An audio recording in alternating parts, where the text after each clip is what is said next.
Bah, écoutez, j'ai des nouvelles de France Gall et Michel Berger. Mais Parce qu'en fait... ils sont pas morts? Non. Ah si, ils nous ont quittés il y a longtemps déjà. Quel rapport, alors? Alors je vais vous en parler avoir des nouvelles. parce qu'en fait, personne n'a révélé ce qui s'était passé au moment où Coluche s'était présenté à l'élection présidentielle. Ça date du 27 mars 1980.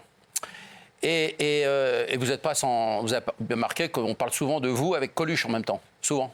En ce moment. On vous compare souvent, on vous associe un petit peu, parce qu'il y a les mêmes combats, le même public, et les mêmes pourcentages de gens qui pensaient aussi voter pour Coluche déjà à l'époque. Lui, il faisait 10%, vous faites 11%.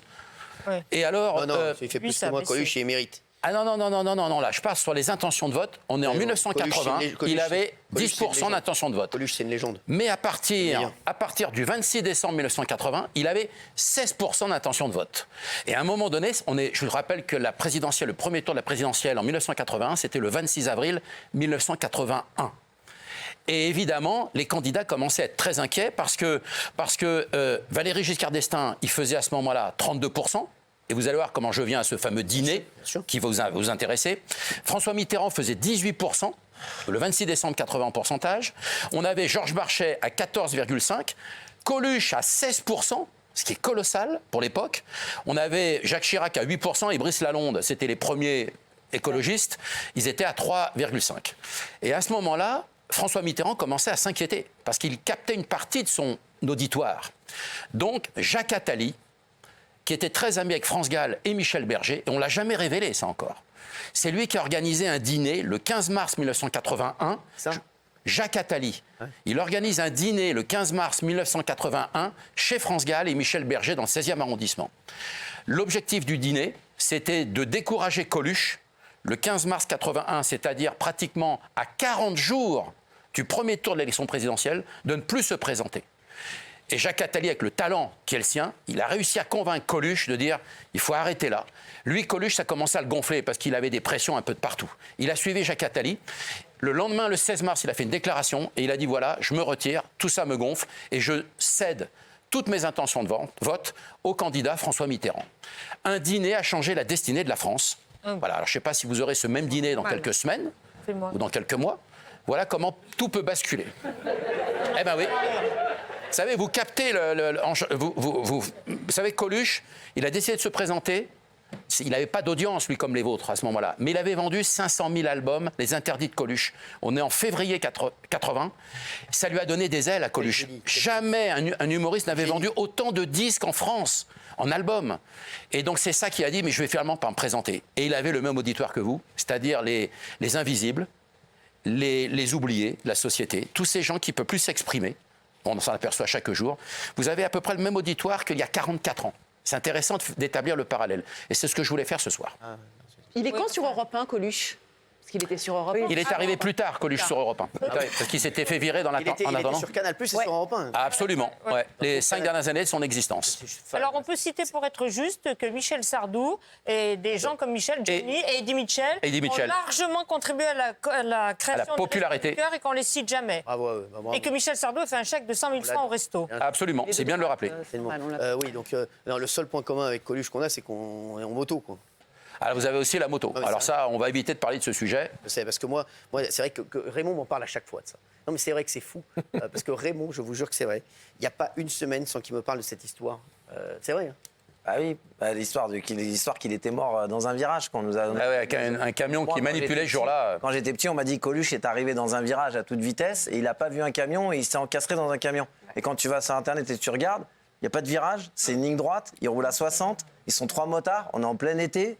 T'es chauffeur de camion, t'es en hauteur, tu en moto. C'est sûr qu'il y a des zones d'ombre. Coupe la route.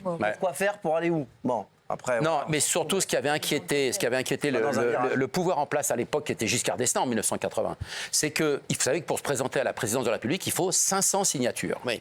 Coluche avait déjà eu l'obtention de 622 signatures. C'est énorme. Et à partir de là, il y avait un vrai danger pour le pouvoir en place et pour celui qui voulait le prendre à l'époque, qui était aussi François Mitterrand, qui était élu le 10 mai 81.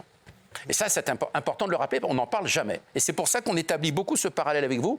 Et je vois beaucoup sur les réseaux, on vous compare beaucoup à Coluche, par votre côté humain, etc., le côté je défends, l'injustice, le social, etc. Il n'y avait pas d'insécurité à l'époque de Coluche, ça n'existait pas l'insécurité. curieusement. Quoi. L'insécurité économique, quand Il y même. en avait quand même un peu. Ah oui, il y a un problème économique, bien sûr, gros problème économique, mais il n'y avait pas autant de problèmes d'insécurité qu'on aura rencontrés aujourd'hui, par la suite. C'est une légende.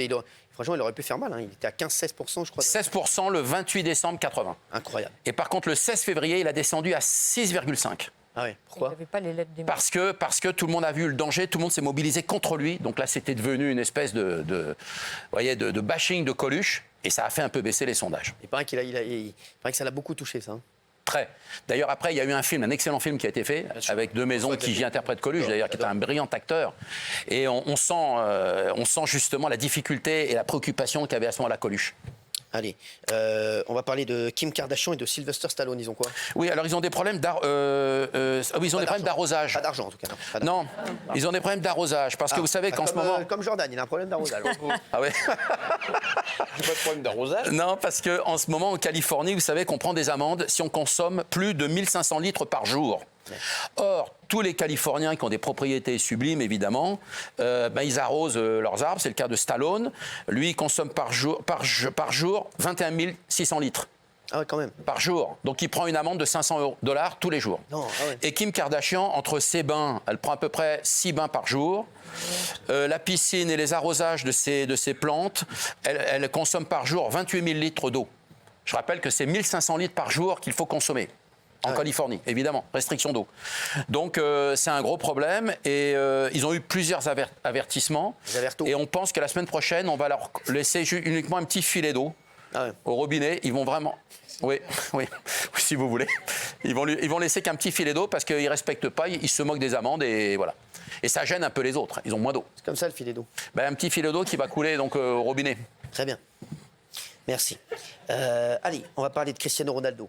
C'est une histoire incroyable. Cristiano Ronaldo, il risque 99 coups de fouet. Absolument. Alors l'histoire est ressortie cette semaine parce qu'avec son club de Al Nassr, il devait aller en Iran.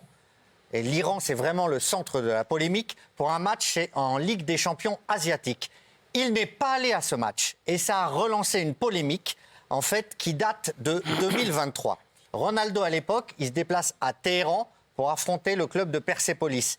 Et il a rencontré une artiste iranienne, Fatemeh Hamami Nasrabadi, qui avait réalisé un portrait de lui. Elle est paralysée, elle réalise ce portrait. En guise d'affection, il la prend dans ses bras, il l'embrasse. Sauf qu'en Iran, ce geste n'est pas autorisé. C'est considéré comme un adultère. Parce que deux personnes qui s'enlacent sans être mariées, c'est un adultère. Et la loi iranienne, dans ces cas-là, prévoit... Heureusement que Benaïm ne va pas en Iran. Avec tout ce qu'elle enlace toute la journée. Prenez des coups de fouet. C'est vrai, Valérie, elle enlace tout le monde. Heureusement. Et oui, et la loi iranienne prévoit 99 coups de fouet dans ces cas-là. Donc, certains disent que si Cristiano Ronaldo n'est pas allé jouer ce match cette semaine en Iran, c'est parce qu'il craignait que cette sanction s'applique. Alors évidemment, les autorités iraniennes officiellement ont démenti l'info par leur ambassade en Espagne. Pour eux, c'est un malentendu. Ils disent que Ronaldo a toujours été très bien accueilli en Iran, qu'il peut venir jouer et que cette rencontre avec cette femme avait été saluée d'ailleurs à l'époque, etc. Reste qu'on ne connaît toujours pas la raison de l'absence de Ronaldo en Iran. Mais qui décide de ça? C'est une justice. Qui décide de ça là? Qui décide de quoi? 99 coups de fouet. La loi. C'est la loi. C'est la loi. Ça, c'est la loi iranienne. Patrick, c'est la loi. Mais les Iraniens disent que non, il n'a pas été condamné à ça. Que c'est un fantasme. Voilà. Mais je me demandais qui avait pris cette décision. Ça n'a pas dû changer sa carrière. Là. Ouais, c'est vrai. Laisse passer un match. Et même avec 99 coups de fouet. On pense aux femmes iraniennes quand même. Oui, complètement. Merci Géraldine. Bien sûr. Bravo. Allez. Bordeaux. Bordeaux, ben oui, Bordeaux. Donc c'est un homme qui va au casino et il joue la mise minimale, qui est de 8 centimes. Je ne le savais pas, mais sur certaines machines à sous, on peut miser 8 centimes. Et j'ai appris d'ailleurs que sur certaines autres machines à sous, on pouvait miser 1 centime. Donc il va à Bordeaux, dans le casino, il est 16h50, il prend la machine à sous et il mise ses 8 centimes. Et là, d'un coup, sirène dans tout le casino, tout le monde se tourne. Il a gagné 55 757 € avec ses 8 centimes. Génial. Mais oui, il se prénomme Serge et c'est la formidable et belle histoire du jour parce qu'il cherchait à s'acheter une maison, il avait un projet, mais il n'avait aucun apport. Donc ça va lui servir d'apport à la banque pour pouvoir réaliser son projet immobilier. C'est la belle histoire du jour. C'est une belle histoire. Bravo Sergio, bravo. Bravo Sergio. Bravo Sergio, bravo, t'es un crack. T'es un crack ce Sergio, j'adore, je suis très content. 2 petites secondes, juste vous, Patrick, là. Qu'est-ce qui se passe avec... non, il y a Brad Pitt, il a quoi? Alors, Brad Pitt, il a un souci en ce moment, en fait, gros souci, parce que vous savez qu'il a le corps recouvert de tatouages. Ouais, je sais. À 61 ans, il a entre 50 et 67 tatouages sur le corps. Tout ça, c'est la bande dessinée de sa vie un peu. Et on le voit en ce moment régulièrement torse nu, notamment pour le film Formule 1 qui sort en France là, le 25 juin. Et surtout, ils veulent faire enlever ses tatouages. C'est la dernière déclaration de Brad Pitt qui veut supprimer certains tatouages, notamment ceux qui concernent Angelina Jolie, évidemment. Ouais, normal. Donc il avait fait le A de la lettre qui veut enlever du prénom d'Angelina, la date de naissance d'Angelina du 4 juin 75 qui était aussi gravée sur sa peau. Il y avait un dessin, elle dessinait très bien Angelina Jolie, il lui a fait un très beau dessin sur le torse qu'il veut enlever, et puis une réplique ainsi qu'un rhinocéros et un crâne. Il y a du monde, hein. Surtout, c'est-à-dire qu'en fait... Ouais, et puis une phrase, la vie est absurde. Bon, c'était sa phrase à Angelina. Ce que j'ai fait, moi, pour être tranquille, ce qu'il a, il a mis Angelina, il a mis le A. Ouais. Ouais. Moi, j'ai fait un truc pour être tranquille, sans rigoler, c'est vrai. Je me suis fait tatouer tout l'alphabet sur le zizi. Franchement, c'est vrai. Et au moins, je suis tranquille. Tu vois, moi, il n'y a pas d'embrouille. Hein, Raymond? Nickel. Comment ça, un Raymond? Hein, Raymond? Non, mais... Moi, je me serais tassé. Eh, mais t'as pas de tatouage, toi? Là. Ouais, c'est vrai. Non, c'est vrai. Mais c'est vrai que c'est... Il y a Benaïm qui a un tatouage. Ah bon? Non? Non.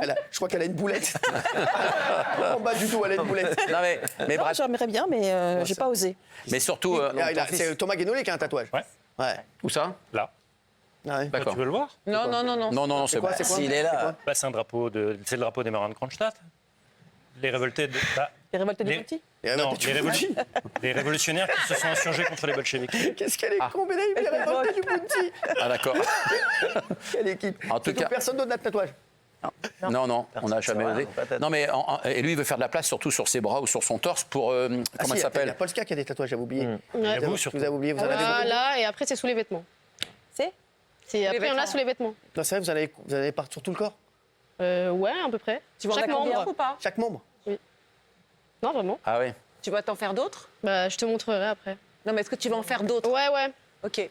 Ouais. Vous avez des projets? Ouais, j'ai beaucoup de projets, Vous ouais. êtes tatoué dans le dos? Non, juste en dessous. C'est à quoi en dessous? Ah la chute des reins, la chute des reins. Ah. Ben, Non, comme Estelle encore en dessous. Lefébure. Encore en dessous. Encore en dessous? Ah, les fesses? Voilà. Ça va un tatouage sur les fesses? Ouais. Et au niveau fait de mal là? Non, même pas. Quoi, rien? Non. C'était quoi? Vous avez quoi sur les fesses? Une indication. Un insecte. Un insecte? Ah.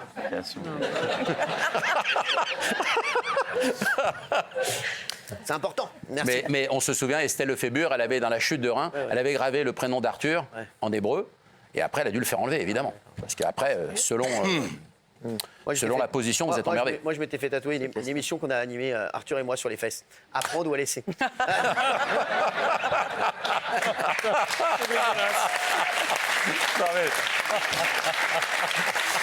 Mais là, enfin, en tout cas, Brad Pitt, il veut faire de la place pour Inès de la Très Ramone bien. parce qu'elle, elle rêve d'un petit lapin. Ouais, c'est Inès de la Ramone. De la Ramone. Elle Vous n'avez veut. pas de la famille de Monique Ranou? Non, non, je crois pas. Le jambon Monique Ranou. Oh, mais ça- Merci. Et elle voudrait Bon, faire un merci. lapin. Merci. Qu'est-ce qu'on a? Ah oui, Michel Mar